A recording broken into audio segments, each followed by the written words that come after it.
दूसरे थर्मोडायनामिक्स के नियम पर बात करते हैं। यह नियम कहता है कि ऊर्जा का प्रवाह हमेशा एक दिशा में होता है और यह दिशा होती है ऊष्मा से ठंडे स्थान की ओर। इसे समझने के लिए हम एक साधारण उदाहरण लेते हैं। जब आप एक गर्म कप चाय को कमरे में रखते हैं तो समय के साथ चाय का तापमान कम होता है। यह गर्म चाय अपने गर्मी को कमरे में फैला देती है और अंततः सभी चीजें एक समान तापमान पर पहुंच जाती हैं। इस नियम का एक और महत्वपूर्ण पहलू है एंट्रोपी। एंट्रोपी एक माप है कि किसी प्रणाली में अव्यवस्था कितनी है।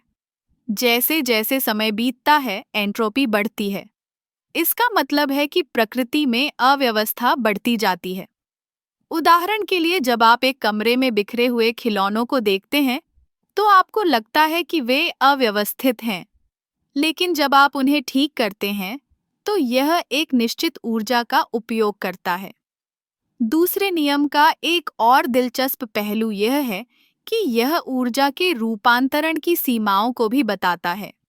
कोई भी मशीन, चाहे वह कितनी भी कुशल क्यों न हो, पूरी ऊर्जा को काम में नहीं बदल सकती। हमेशा कुछ ऊर्जा गर्मी के रूप में बर्बाद होती है। यही कारण है कि हम कभी भी 100% कुशल मशीन नहीं बना सकते।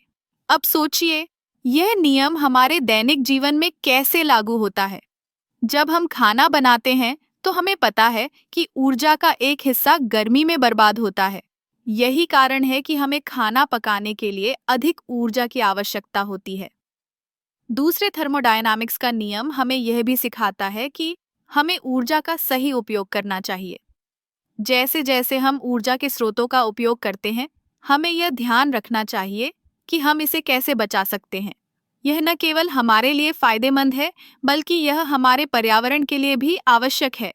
इसलिए जब भी आप किसी ऊर्जा के स्रोत का उपयोग करें, याद रखें कि आप केवल ऊर्जा का उपयोग नहीं कर रहे हैं, बल्कि आप एक प्रक्रिया का हिस्सा हैं जो प्रकृति के नियमों के अनुसार चलती है।